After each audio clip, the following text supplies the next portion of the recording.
Lakers, I am going to show you an overview of today's Desmos activity. If you need more help or if you have more questions, please come back to the Google Meet.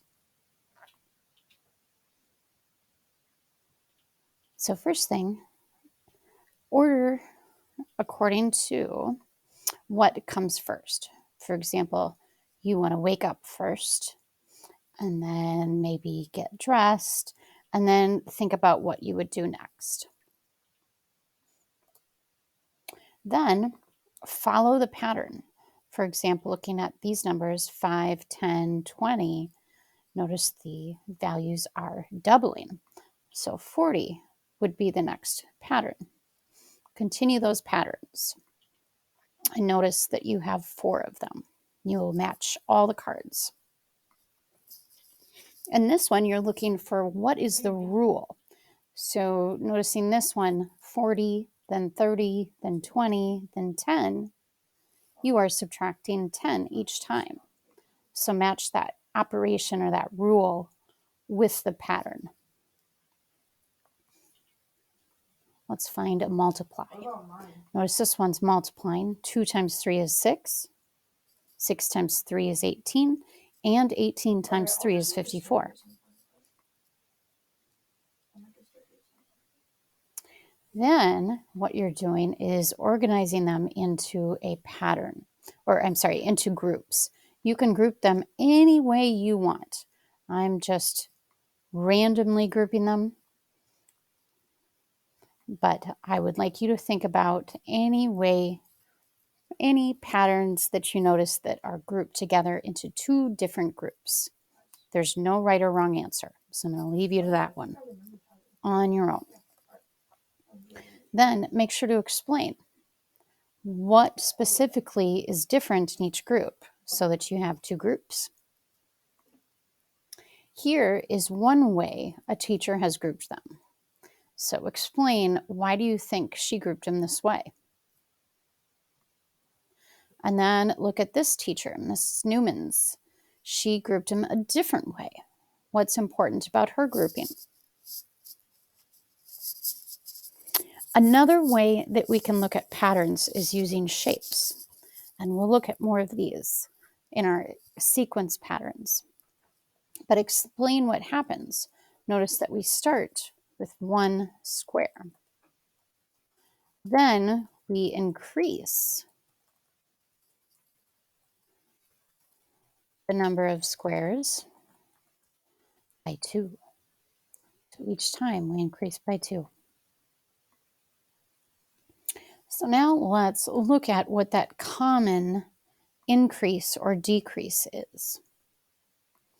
For example, if I pick a random pattern, this one, notice, is going down with a third in the answer. Remember that 3 is the same as 9 divided by 3.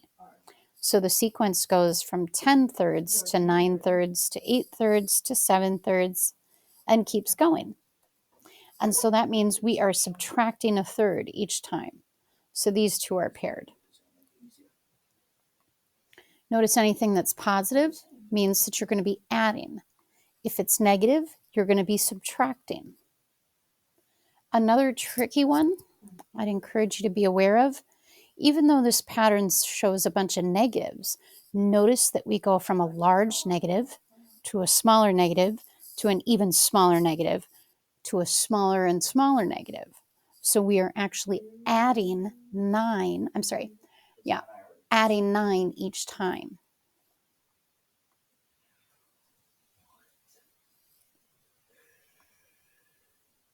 Then here we are following the pattern.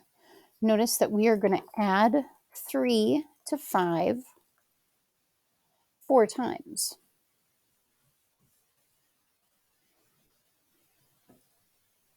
I'm sorry, 3 times. 1, 2. And that means we have 5 plus 4, or I'm sorry, 3. 5 plus 3 times 3. And then we'll do that again. 5 plus but not 5 threes. We're going to use 4 threes.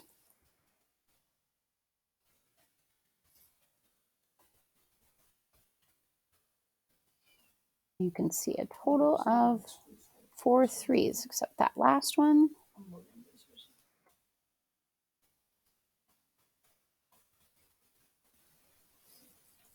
Needs to be plus 3.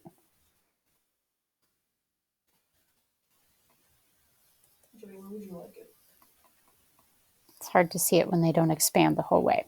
Okay, and then the pattern goes, we start with 5, and then we're adding 4 of those 3s. Otherwise known as 4 times 3. Well, 4 times 3 is 12, plus 5 is 17. So notice everything is increasing by 3.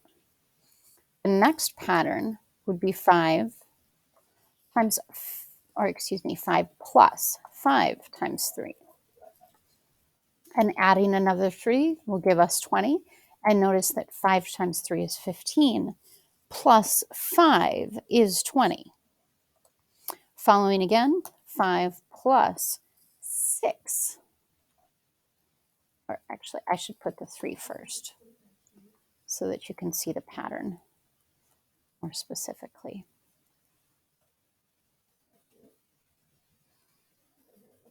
Times 6.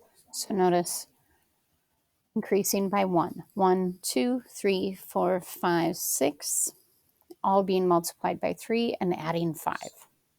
Okay, 20 plus 3 is 23. Notice 3 times 6 is 18, and 18 plus 5 is 23. Well, what if we had the 19th term?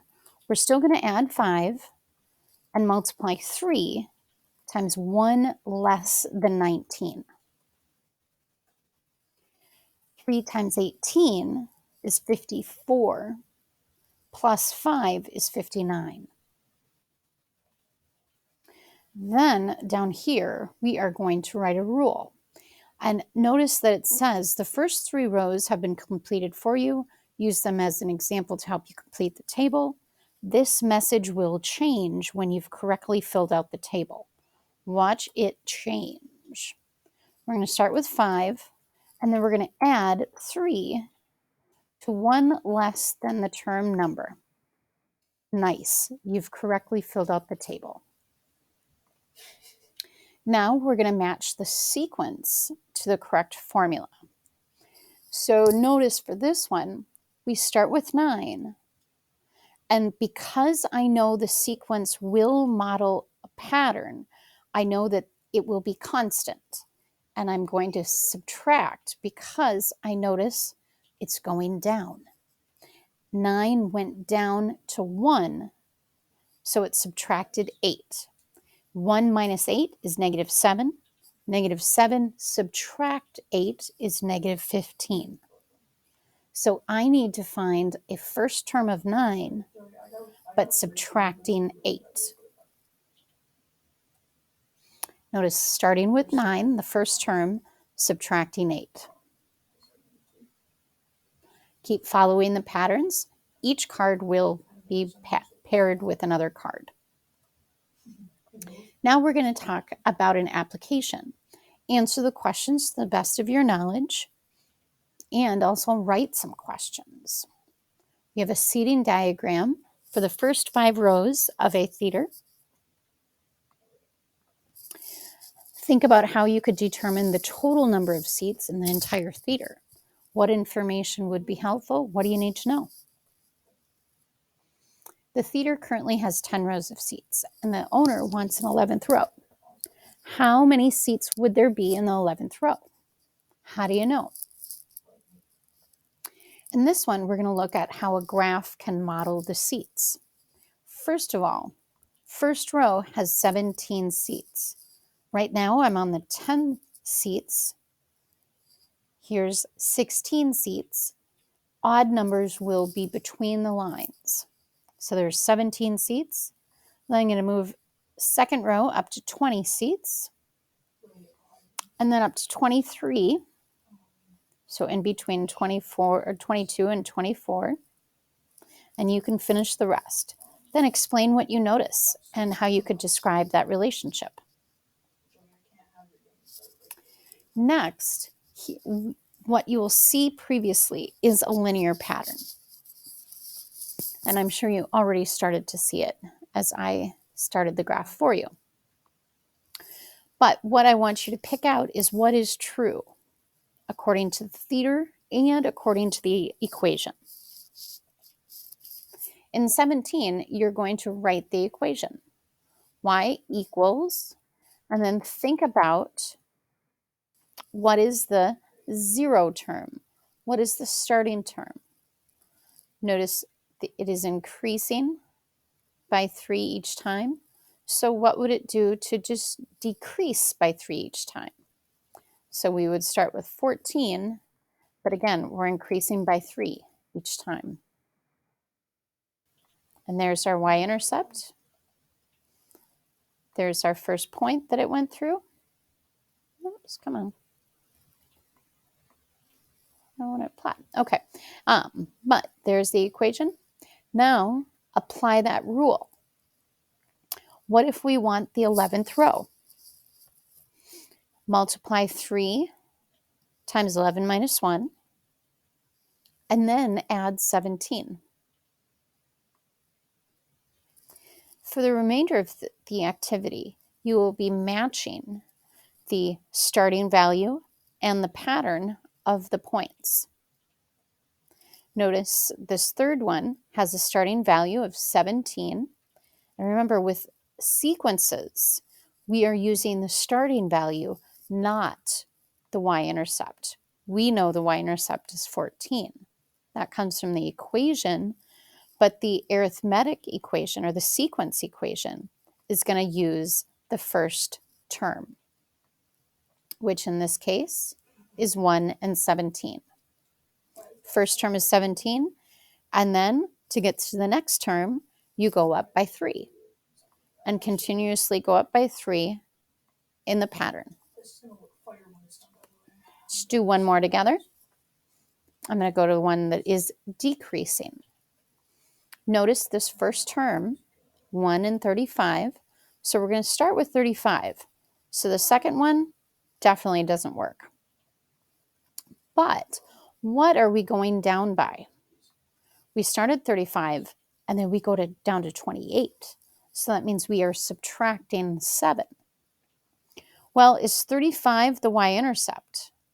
That's what this line would show. Nope, 35 is not the y-intercept. 35 is the first term. And so, hence, it is the fourth option. Couple more positive ones. Here's another negative one. Let's write this one together. Start with just looking at the points and the patterns. First value is 30. And we are going down, and we're going down by from 30 to 25, and then 25 to 20. So we're going down by 5 times n minus 1. Notice we have a line through our points. Continue with the next one. You'll see a notation using the Fitbit. And then you get to model that Fitbit and create a pattern of your own. Let me know how you felt about math today. Thanks for watching.